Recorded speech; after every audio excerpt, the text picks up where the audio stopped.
আচ্ছা, লাস্ট ক্লাসে আমরা মাদ শেষ করেছিলাম। মাদ নিয়ে কারোর কোনো প্রশ্ন থাকলে জিজ্ঞেস করতে পারেন, মানে যদি সামারি রিলেটেড। আমাদের মাদের আসলে এটা ছিল হচ্ছে আমাদের সামারি, যেখানে আমরা আম, মোটামুটি সবগুলা মাদকেই টাচ করেছিলাম। মাদগুলার সামারির মধ্যে দুটো জিনিস মাথায় রাখলে ইজি। যদি আপনি এই যে মুত্তাসিল যেটা একসাথে, সেটা যদি একটু মনে রাখেন, তাহলে বুঝবেন এটা হচ্ছে কম্পালসারি, এটা আমাদেরকে অবশ্যই করতে হবে। আর একটা হচ্ছে মাদ লাজিম। এই মাদ লাজিমটা আমরা করি ওয়ালা দলিন, হ্যাঁ, 6 কাউন্টে। এবং এটাও হয় হচ্ছে সুকুনের জন্য। সুকুনটা যদি আহ মাদ আসলির পরে আসে, তখন সেই ক্ষেত্রে লম্বা হয়। তো এই দুটো যদি আমরা করি, বাকিগুলা মিস হলে অসুবিধা নাই। হ্যাঁ, এই দুটা ম্যান্ডেটরি, মানে এই দুটা মিস করা যাবে না। এইটুকু আপাতত মাথায় রাখলে পুরোপুরি মাত্রা খুব বেশি জটিল মনে হবে না। তারপর আস্তে আস্তে আস্তে আস্তে আমরা আগাবো। চ্যাপ্টার 5-এ দেখেন আমরা একদম শেষের দিকে চলে এসেছি, তেমন কিছু নাই। আমাদের মাথ শেষ হয়ে গেলে এই 3-4টা টপিক, এবং এগুলা খুব মানে রেয়ার কেস, সবসময় এটা পাওয়া যায় না। আজকে যেটা কয়েকটা পড়ি, একটা একটা হচ্ছে সাক্ত। সাক্ত যেটা, সেটা হচ্ছে আপনি এই টোটাল কোরআনে আপনি এই 4-6 জায়গায় এই জিনিসটা পাবেন, এছাড়া আর নাই। হ্যাঁ, সাক্ত হচ্ছে একটা হালকা পজ ধরনের, হ্যাঁ, হালকা একটা পজ। দেখেন এখানে কি বলতে আছে, এবং সাক যখন থাকে তখন এরকম একটা ছোট্ট সিন এই জিনিসটা থাকে। হ্যাঁ, সিনটা থাকে এবং একটা হালকা পজ হয়।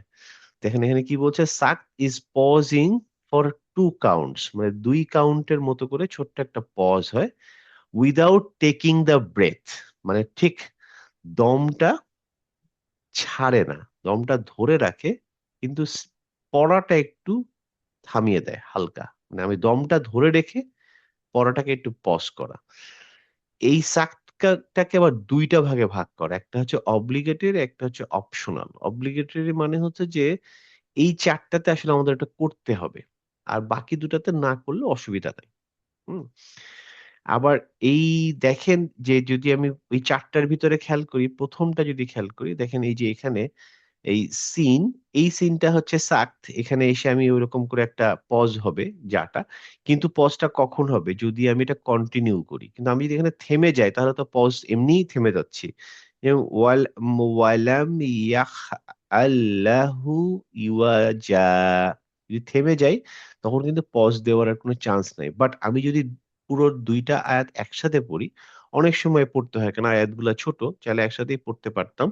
তখন আমি এভাবে পড়তাম, ওয়ালাম ইয়াজআল্লাহু ইওয়াজা কয়িমাল। ঠিক দমটা আমি ছাড়বো না, দমটা আমি না ছেড়ে হালকা করে একটা পজ নিব 2 কাউন্টের। হ্যাঁ, এগুলো তো তাই, স্টপিং সাইনের এখানে হালকা একটা পজ দিব। এই আয়াতটাতে আসলে হয়তো হালকা আমরা একটা আন্দাজ পাবো। হ্যাঁ, আমরা চলেন একটু দেখি যে মানে কারীরা কিভাবে এটাকে পড়ছেন। সূরা আহ মুতাফফিফিন, আমরা মুতাফফিফিনে পেয়েছিলাম, তাই না? মুতাফফিফিন আমাদের পড়া হয়েছে। মুতাফফিফিনের আগে হচ্ছে আমাদের এটা হচ্ছে কিয়ামা। কিয়ামা হচ্ছে 27 নম্বর। চলুন আমরা একটু শুনে দেখি যে 27 নম্বর, 27 নম্বর তো নামল, সরি 27 নম্বর আয়াত। কিয়ামা ইলা ইলা মান রক, মান, মান বলে 2 কাউন্ট থামবো। আচ্ছা, দেখি উনি কেমন করে পড়েন।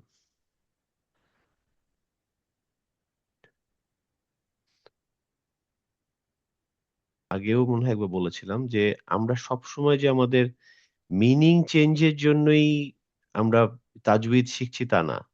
এটার একটা বড় কারণ হচ্ছে তাজউইদ হচ্ছে একটা মানে কোরআনটাকে কিভাবে পড়তে হবে তার নিয়মাবলী। হ্যাঁ, এখন সব সময় যে অর্থ পরিবর্তন হয়ে যায় তা না। অর্থ পরিবর্তন হয় অনেক জায়গায়, কিন্তু সবসময় অর্থ পরিবর্তন হয়ও না হয়তো, কিন্তু কিছু কিছু নিয়ম থাকে যে কোরআনটাকে এভাবেই পড়তে হবে, আল্লাহ রসুল সাল্লাল্লাহু আলাইহি ওয়াসাল্লাম এভাবেই পড়েছিলেন। সেই জিনিসগুলাকে এক জায়গায় করেই কিন্তু এই তাজউইদের রুলস গুলা। হ্যাঁ, এবং এটাও এরকম যে আপনাকে এই জায়গাটা এভাবেই থেমে পড়তে হবে, এটাই হচ্ছে নিয়ম। এখন এটা কেন পড়তে হবে সেইটা তো মানে জানা আসলে যায়নি। ঠিক আছে, রাসূলুল্লাহ সাল্লাল্লাহু আলাইহি ওয়াসাল্লাম পড়তেন এভাবে আর কি। হ্যাঁ, এভাবে পড়তে এবং এভাবে পড়তে বলা হয়েছে যে এভাবে পড়তে আচ্ছা হবে। আমরা আচ্ছা। আমরা ওইটাই শেখার চেষ্টা করব। হ্যাঁ, কিন্তু কেন, সব কেন আসলে জানা যায় না। যেগুলো অর্থগত চেঞ্জ হয়ে যায় সেগুলো আমরা জানি যে হ্যাঁ, এটা না করলে অর্থের একটা পরিবর্তন হবে। বাট অনেক জায়গায় অর্থ পরিবর্তন না হলেও দিস ইজ দ্য নর্ম। আমরা নর্মটাই মানবো ইনশাল্লাহ। ঠিক আছে, আমি একটু শুনে দেখি কেমন হচ্ছে এটা। وقيل من راق এবার শুনেছেন সবাই? জি। ওয়াকিলা মান রাক। ওয়াকিলা মান দম ছাড়বো না, রাক। হুম, দরকার আমরা আরেকটা দেখি, আরেকটা কি ছিল আয়াত, আরেকটা ছিল হচ্ছে মুতাফফিফিনের 14 নাম্বার। আচ্ছা, মুতাফফিফিন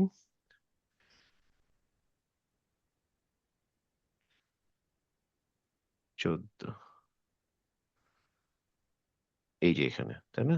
কাল্লা বাল রনা, এরকম হবে। বাল বলে থামবে, কিন্তু দমটা ছাড়বো না, খেয়াল রাখতে হবে। হ্যাঁ, আবার শুনি। كلا بل ران على ঠিক আছে, قلوب সাধারণত কাল্লাতে থেমে যাওয়া কথা, যেহেতু স্টপিং সাইন ছিল, উনি থামেন নাই। যেহেতু বালে থামতেই হবে, এই জন্য ওই পর্যন্ত উনি দমটাকে নিয়ে গেছেন। কাল্লা বাল রনা। বোঝা গেছে সবার? জি। তুই এমনি পড়েন দেখি, কাল্লা বাল, এখান থেকে দেখি পজটা হয় নাকি। আউযু বিল্লাহি মিনাশ শাইতানির রাজিম। কাল্লা বাল রানা আলা কুলুবিহিম মা গুড, কানু ইয়াকসিবুন। গুড। রিফাত ভাই পড়েন তো। كلا بل ران على كل قلوبهم ما كانوا يكسبون. হুম, ঠিক আছে। তাহলে এখন আমরা সাকটা মোটামুটি ক্লিয়ার যে কিভাবে পড়তে হবে, এবং সাকটা জি মধ্যে এরকম ছোট্ট একটা সিগনেচার মানে সাইন থাকবে। হ্যাঁ, এবং আমি যেটা বললাম এই চারটাতে হচ্ছে আমাদের ম্যান্ডেটরি পড়তে হবে। না পড়লে মানে ভুল করা হবে, আর বাকি দুটাতে অপশনাল, না পড়লে অসুবিধা নাই। বাট আমরা যেহেতু জানি এখন কি করতে হবে, তখন আমরা দরকারে পড়বো। এবং এই দুটোতে হচ্ছে সেন্টেন্সের শেষে, তো তো সেন্টেন্সের শেষে এমনি আমরা থেমে যাই, খুব বেশি বদার করে না। বাট যদি আমরা কন্টিনিউ করি দুটো আয়াতকে, তখন আমরা ওরকম একটা দম না ছেড়ে পজ নিব। ক্লিয়ার সবার সাক? জি ভাই। 5 নাম্বারটাতে সিনটা কোথায় দেখা আছে? 5 নম্বরের সিনটা এটাই আসলে সিনে আলিম। এটাই সিন, কিন্তু এইভাবে সাইন দেওয়া। হ্যাঁ, এটা এইভাবে দেওয়া, আমি এটা। এটা তো এটা তো আচ্ছা তানবিন আচ্ছা, দেওয়া। আচ্ছা, তাই এটা একটু আমি দেখে নিই। এটা হচ্ছে সূরা আনফাল আর তওবার মাঝখানে সম্ভবত। আনফাল আর তওবা, আনফাল এটা সম্ভবত আচ্ছা দাঁড়ান, একটু বের করি। আনফাল তওবা, আনফালের মনে হয় শেষ আয়াত, তওবার বা এরকম কিছু একটা। দাঁড়ান, দেখিস আনফাল 75। হুম, আনফালের আনফালের 75। আচ্ছা, আনফালের 75, তারপরে তওবা শুরু হবে। হ্যাঁ, এই যে আনফালের 75, তারপরে তওবা। আচ্ছা, আমরা যদি এই মোডে ও চলে যাই। তবায় তো বিসমিল্লাহ নাই। হ্যাঁ, ওই জন্য কন্টিনিউ করবে আর কি। কন্টিনিউয়াস। আচ্ছা, আমরা এই তারপরে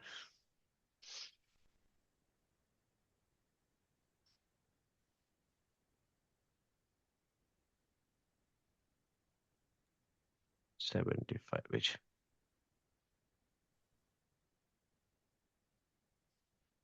والذين آمنوا من بعد وهاجروا وجاهدوا معكم فأولئك منكم হুম, وأولو الأرحام بعضهم أولى ببعض في كتاب الله আইনের সুকুনগুলা কি সুন্দর না? إن الله بكل شيء عليم হুম, এটা আসলে সূরা বাই সূরা দেওয়া তো পরেরটাতে যাচ্ছে না। তবে মানে এটা ওখানে ওরকমই সাইন দেওয়া। আমি আরেকবার চেক করে নিব যে ওটার কেন এখানে মিমটা দেওয়া। আমার মানে পেজটা খুলে দেখতে হবে। হয়তো বইয়ে হয়তো ওরকম থাকতে পারে। আমি আরেকটু বাট চেক এটা করে তো অব্লিগেটরি না, সো অপশনাল। হ্যাঁ, অপশনাল। কিন্তু তারপরে আমি একটু দেখে নিব যে ব্যাপারটা কি? কেন ওখানে ওই সাইনটা নাই কিন্তু সাক্ত আমার যেটা মনে হয় মানে সাক্তের সাইন না থাকলেও এটা সাক্ত ইন এ সেন্স যে যদি পরের সূরাটা যেহেতু শুরু হচ্ছে তো আমি বিসমিল্লাহ দিয়ে শুরু করতে পারছি না কিন্তু হালকা একটা পজ দিয়ে নিতে হবে। ওই পজ দেওয়ার জন্য সাক্ত। হুম, পজ দেওয়ার জন্য সাক্ত বাট মানে এটা সাক্তের সাইনটা দেয় নাই। হুম, হুম। ব্যাপারটা অনেকটা এরকম যতটুকু আমার মনে আছে। তারপর আমি আরেকবার চেক করে নিব। মানে ধরেন এই আয়াতটা দিয়ে কিন্তু এই সূরাটা শেষ। এই যে হচ্ছে ইন্নাল্লাহা বিকুল্লি শাইইন আলিম, এটা দিয়ে আসলে আপনার আনফাল শেষ হয়ে যাচ্ছে। তারপরে হচ্ছে তওবা শুরু হচ্ছে এখানে। বারাআতুম মিনাল্লাহ। হ্যাঁ? এখন যেহেতু তওবা সূরার শুরুতে কোনো বিসমিল্লাহ পড়তে হয় না, সো আল্টিমেটলি এই ২ টা আমরা একসাথেই পড়তে পারি। যখন হাফেজরা পড়েন তখন এইভাবে একসাথেই পড়েন। ইন্নাল্লাহা বিকুল্লি শাইইন আলিম। কিন্তু এটার পরের লাইনে এখানে যাওয়ার সময় একটা ছোট্ট পজ দিয়ে নিচ্ছে যে আলিম বলে হালকা একটা পজ, দমটা ছাড়ে না। না ছেড়ে এইভাবে পড়েন। হ্যাঁ? আমরা যেহেতু সূরা শেষ হয়ে যায় আমরা থেমে যাই। কিন্তু আসলে নিয়ম অনুযায়ী যেহেতু এই ২ টার মধ্যে কোনো বিসমিল্লাহ নাই, we can continue। মনে আছে আমাদের এরকম কন্টিনিউ এর জন্য আমরা কি করতাম? ওই যে অ্যা সূরার শেষে এরকম একটা মিম দেওয়া থাকতো। তখন আমরা বলতাম যে এটা মিম দেওয়ার কারণ হচ্ছে পরেরটাতে যেহেতু বা আছে এইজন্য এখানে মিম দেওয়া। হ্যাঁ? তো এখানে তো এই দেখেন এই যে পরেরটাতে বা দিয়ে শুরু, বা র, এই বা রর জন্য এটা। কিন্তু আগে আমরা দেখতাম হচ্ছে যে যেমন হচ্ছে সূরা ফিল, সূরা ফিলের শেষে একটা এরকম আছে না? মনে আছে কারোর? এগুলাকে কি বলে? তানবিন থাকে কিন্তু মিম থাকে। কেন থাকে? আমরা এটা অনেক আগে বলছিলাম। কারোর মনে নাই? এই যে সূরা ফিলের শেষে। এই যে ফাজআলাহুম কাসফিম মাকু মাকুল। কিন্তু এখানে মিম দেওয়া কেন? এটা পরের আয়াতে আবার বা দিয়ে শুরু আছে আর কি। পরের আয়াত মানে হচ্ছে পরের সূরা। পরের সূরা, হ্যাঁ। আর পরের সূরা যেহেতু বিসমিল্লাহ দিয়ে শুরু হয় এইজন্য এইখানে হচ্ছে এটা হচ্ছে মাকুলিম মানে মাকুলিন মানে এখানে নুন সাকিন একটা আছে, হ্যাঁ? এখন নুন সাকিন থাকলে যদি আমরা কন্টিনিউ করতাম মানে বিসমিল্লাহ দিয়ে পরের সূরা শুরু করতাম তখন এখানে এটা মিম চলে আসতো বায়ের জন্য বিসমিল্লাহর বা। মনে আছে এই জিনিসটা সবার? একটু মনে আছে ভাই, একটু মনে আছে ভাই। নাদিয়া আপা ভুলে গেছেন? আমি ভাইয়া আমি ঠিক পাইনি ক্লিয়ার আমার মনে মনে হয় এটা নাই। আগে। আচ্ছা, যদি মনে না থাকে আরেকবার মনে করে দিই। সেটা হচ্ছে যে মানে আমরা যখন এ মানে যখন সূরা পড়ি, এক সূরা থেকে আরেক সূরায় গেলে তো আমরা জেনারেলি সাধারণত থেমে যাই। তাই না? কিন্তু চাইলে আমরা এক সূরা থেকে আরেক সূরা কন্টিনিউ ভাবে পড়তে পারি। যেমন সূরা ফিলের এই সূরার পরে হচ্ছে কুরাইশ। তাহলে আমরা এভাবে পড়তে পারি যে ধরেন যখন হাফেজরা কুরআন পড়েন যখন আপনার তারাবিতে দেখবেন তারা কিন্তু এই শেষের দিকে সূরাগুলো একসাথেই পড়েন। বারবার থামেন না। হ্যাঁ? ফাজআলাহুম কাআসফিম মাকুলিম বিসমিল্লাহির রহমানির রহিম লিইলাফি কুরাইশ। তার মানে আমি ফিল থেকে কুরাইশে চলে গেলাম। ফিল থেকে কুরাইশে গেলাম। আমি কোন রকমে থামলাম না। যেহেতু আমি থামলাম না তখন এই যে মা উ আসলে এইটা লিম না, এটা ছিল হচ্ছে লিন। কাসরা ছিল, দুইটা কাসরা তাইন ছিল। তাহলে কি প্রতিটা ছোট সূরাতেই এরকম করা যাবে না? করছে নাকি মিম দিছে? করা করা যাবে, যদি এরকম করা যাবে, সবগুলোতেই করা যাবে, কোনো সমস্যা নেই। কিন্তু এই ক্ষেত্রে এসে কি হচ্ছে, এই যে যেহেতু এটা অলরেডি এখানে একটা কাসরা তাইন ছিল, সবগুলো শেষে তো এরকম কাসরা তাইন নাই। ও যেটা আচ্ছা। যেটা যেটা শেষে কাসরা তাইন ছিল, সেটা তো পরেরটা যেহেতু বিসমিল্লাহ বা, তা আমরা কি জানি যে যে নুন সাকিনের একটা রুল ছিল না, জি ইকলাব। জি। ইকলাব, ইকলাব। যেটা ইকলাবে আমরা কি কি শিখেছিলাম, যে যদি নুন সাকিন থাকে এবং তারপরে যদি বা থাকে, তাহলে নুন সাকিনের নুনটা বাদ হয়ে একটা মিম চলে আসে।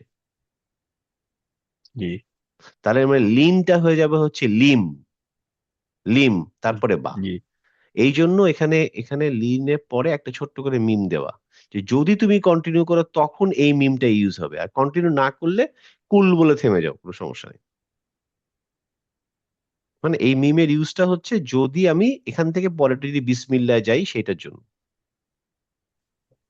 আচ্ছা, সেম জিনিসটা যখন আমরা এখানে আসছি, সূরা আম, আনফাল এবং তাওবা, এই দুটা, আনফালের পরে আমি তাওবা যদি পড়ি, কন্টিনিউ যদি পড়ে যাই, এবং আমরা জানি যে তাওবাতে কোনো বিসমিল্লাহ ইউজ হয় না, তার মানে সেই ক্ষেত্রে আমরা কি করব, ইন্নাল্লাহা বিকুল্লি শাইইন আলিমুন, এখানে আসলে আলিমুন ছিল, হ্যাঁ আলিমুন। ওয়াই এই এই মুনটা মুম হয়ে গেল, কারণ পরে একটা বা আছে, কারণ তাওবার শুরুটা হচ্ছে বারাআতুম। এই বায়ের জন্য এই যে এখানে আলী মুন ছিল, এখানে ছিল হচ্ছে আলী মুন, মানে দুইটা ছিল, ঠিক আছে। এই আলী মুন বিকাম হচ্ছে আলী মুম, মানে মু, তারপরে আরেকটা মিম। এই আরেকটা মিমটা আসছেই হচ্ছে এই পরের শব্দে বা থাকার কারণে। এই পর্যন্ত ক্লিয়ার সবাই? জি আচ্ছা, জি জি ভাই। ইনশাআল্লাহ। এইটুকু যেহেতু মিম আছে, এইটা সাক্তের রুল না, এটা নর্মালি আমরা যেটা বললাম নুন সাকিন রুল সেইটা। বাট সাক্তের জন্য এখানে অলরেডি মিম আছে বলে উপরে আর একটা সাক চিহ্নটা দেয় নাই, বাট এই কালারটা দিয়ে বুঝিয়ে দিচ্ছে যে এটাও হচ্ছে সাক্ত। সাক্ত হওয়াতে কি হয়, সাক্ত হলে হচ্ছে আমরা জানি যে ওইখানে একটা 2 কাউন্টের হালকা পজ দিতে হবে। আমরা পুরোপুরি দমটা ছাড়বো না, কিন্তু হালকা একটা পজ দিতে হবে। তখন আমরা পড়ার সময় কিভাবে পড়বো, ইন্নাল্লাহা বিকুল্লি শাইইন আলিম, বারাআতাও, এরকম। জি বুঝা গেছে সবাই? জি তার মানে আপনার জি ভাই। কোশ্চেনটা, জহিন ভাই, এটা আসলে সাক্ত। এখানে আমরা সাক্ত হবে, সাক্তের চিহ্ন দেওয়া নাই, কিন্তু এটা সাক্ত হবে। জি কিন্তু এটা এটা এখানে যে কালারিংটা আছে, কালারটা দিয়ে কিন্তু আসলে সাক্ত বুঝাচ্ছে। কিন্তু এই যে মিমের যে সাকিনের যে হিসাবটা, সেটা আসলে অন্য রুল, সেটা হচ্ছে নুন সাকিনের রুলের জন্য ওখানে মিমটা দেওয়া। এবার ক্লিয়ার? জি ঠিক আছে, চলেন আমরা নেক্সট রুলে যাই। আচ্ছা, এটা দিয়ে শেষ করে দেবো, এটা ছোট্ট, সোজা কিছু না।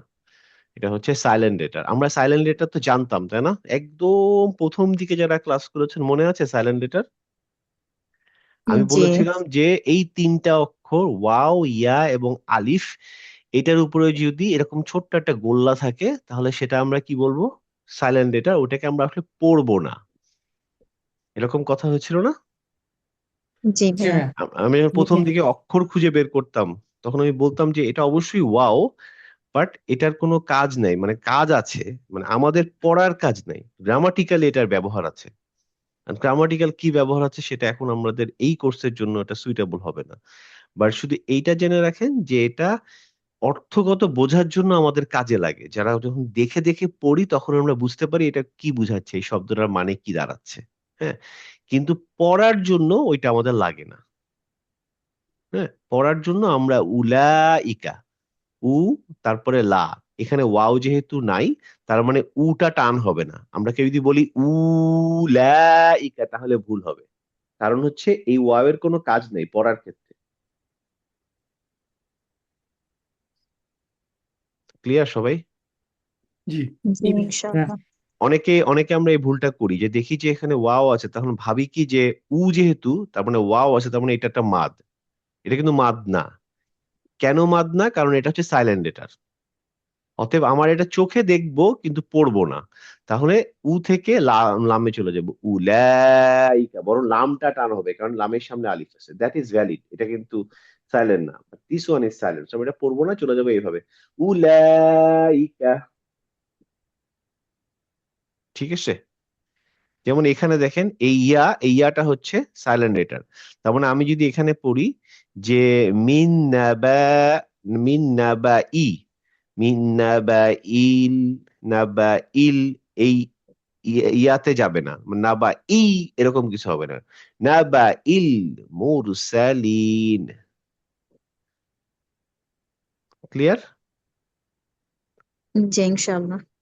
পরেরটা দেখেন সেম ভাবে, কানু, কানু, ঠিক আছে, কিন্তু আলিফটা হবে না, মানে আলিফের কোনো ইউজ নাই।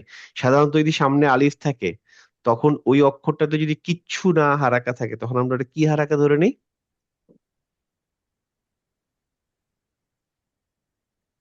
অনেক পুরনো জিনিস মনে পড়ছে না? আমি যদি কখনো এরকম দেখি, ধরেন মিম, তার সামনে একটা আলিফ আছে, এই মিমের আমি কোনো হারাকা দিলাম না, এটা আসলে কি হারাকা আছে এখানে? সুকুন। পাতা ছিল। জাহিদ ভাই বলেন তো এনে কি কি আছে?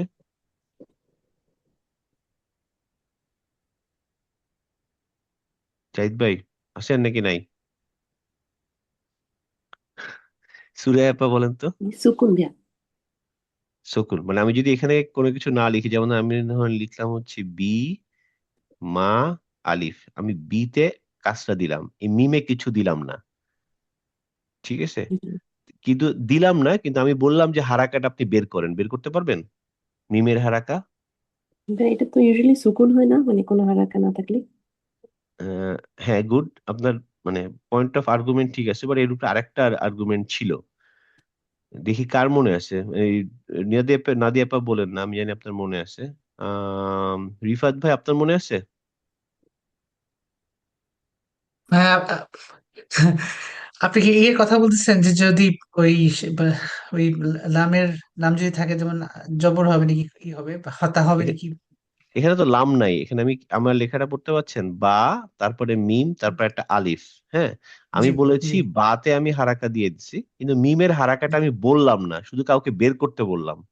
আপনাদের মনে আছে যে এটা আসলে হারাকাটা কি হবে এখানে? আলিফের সাথে রিলেটেড নাকি? বলেন আমাকে, এটা বলেন, আমরা মিমের হারাকাটা কি হবে সেটা বলেন। মিমের এটা হারাকা মানে কি? হারাকা মানে হচ্ছে জবর জের পেশ, তাই তো? এই তিনটার কোনটা হবে মিমের? জবর। কেন জবর। হবে? মানে আলিফ আছে সেজন্য। হ্যাঁ, আলিফ এটা আছে। কি আলিফ মাদ আছে যেখানে? হ্যাঁ, আলিফ মাদ কখন থাকে? ফাতহার আলিফ মাদ পরেই থাকে, থাকে। ফাতার পরে থাকে। হ্যাঁ, তার মানে আলিফ যেহেতু আছে, এবং আমি কি বলেছিলাম যে আলিফের আর কোনো কাজ নেই মাদ ছাড়া, তাই না? জি। তার মানে আলিফ এখানে আছে মানে তার আগেরটা অবশ্যই ফাতহা। এটা আমাদেরকে মানে একদম মাথার মধ্যে ঢুকিয়ে ফেলতে হবে যে আলিফ আছে মানে হচ্ছে পরেরটা ফাতহা। হ্যাঁ, মানে sorry, আলিফ, আলিফ থাকার মানে হচ্ছে তার আগেরটাতে ডেফিনেটলি ফাতহা আছে, তাহলে এখানে হবে হচ্ছে কি, এখানে হারাকা না দেওয়া থাকলেও আমি পড়বো কি, বি মা। ইমা, জি। সবাই ক্লিয়ার এটা? নাহারাপা অনেক পুরানো জিনিস। ভাই, এটা তো ওই যে অ্যারাবিক ল্যাঙ্গুয়েজে তো কোনো হারাকাই নাই। এই যে আমরা যে যতগুলি লেখা দেখি বা পড়ি। হ্যাঁ, ওই যে যখন নাই তো তখন ওইগুলো না, না যখন দেওয়া থাকে না তখন বোঝার জন্য এইটা ওয়ান অফ দ্য রুল, যে কখনো যদি কোনো কিছুর পাশে আলিফ দেখেন তখন সেটাকে ফাথা দিয়ে টান দিবেন। তারপর ইয়া থাকে, ইয়া দিয়ে, যেমন ওই যে দলিল। হ্যাঁ, এই যে অনেক জায়গায় ইয়া, ইয়া দেওয়া থাকে, যেমন এখানে যেমন ধরেন এই যে, এই যে কফ, হ্যাঁ, কফের পরে ওয়াও, তাই না? জি। কফের উপরে যদি এখানে কিছু না দেওয়া থাকে তখন এটা কি হবে, আমি বুঝবো যে এখানে ওয়াও আছে মানে হচ্ছে কফটা ওটা দাম্মা আছে, কুন। টু হবে, জি। হ্যাঁ, কুন, তার মানে এই ওয়াও দেখে আমি বুঝতে পারছি যে এটা আসলে একটা মাদ। তো মাদ, ওয়াও মাদ মানে হচ্ছে কফে কি হবে, দাম্মা হতে হবে, তা না হলে ওয়াও এর মাদ কিভাবে হলো? কিন্তু যদি জি। কোনো কারণে এর এখানে ফাথা দিতে চেত তখন ওরা দিয়ে দিত আস্তে করে, জি। দেয় নাই তার মানে এটা নর্মাল মাদ। তো এরকম কিছু রুলস এর মধ্যে দিয়ে আমরা ওই যে হারাকা ছাড়া জিনিসগুলো পড়তে পারি। কিন্তু দেখেন এখানে কি হচ্ছে, এইখানে, এখানে যেহেতু কাসরা আছে, আমি জানি কি কাসরা থাকার পরে ইয়া থাকা মানে টান হওয়ার কথা, মাদ হওয়ার কথা ছিল, মানে ই ই টান হওয়ার কথা ছিল, জি কিন্তু যেহেতু এটা সাইলেন্ট লেটার তখন আবার টানটা হচ্ছে না, আমি এটাকে ভুলে যাব। সেম জিনিস এইখানে দেখেন, নু, নু এর পরে ওয়াও, ওয়াও এর সামনে আলিফ, ওয়াও এর সামনে আলিফ থাকার মানে আমি কি জানি যে ওয়াওটার একটা ফাতা হওয়ার কথা, তাই না?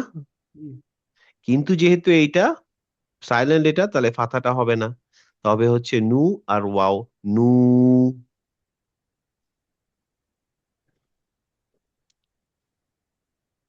কনফিউজিং লাগে? আমরা এগুলো জানি, জাস্ট আমি পুরোনো জিনিস একটু পড়াচ্ছি। তো সাইলেন্ট লেটারের কাজটা মনে রাখার একটা জিনিস আজকে, যে কারণে সাইলেন্ট লেটারটা আমি এখানে সামনে আনলাম, সেটা হচ্ছে সাইলেন্ট লেটারের পড়ার ক্ষেত্রে তার কোনো ভূমিকা নাই। যখন আমরা পড়ি তখন তার কোনো কাজ নাই।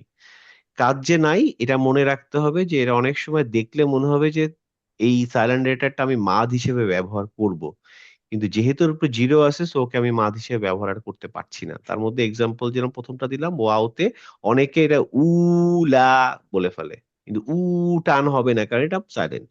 সেম ভাবে এটা হচ্ছে দেখেন, না বা, না বা ই, না বা ই, এই ইয়াটা ইউজ হবে না।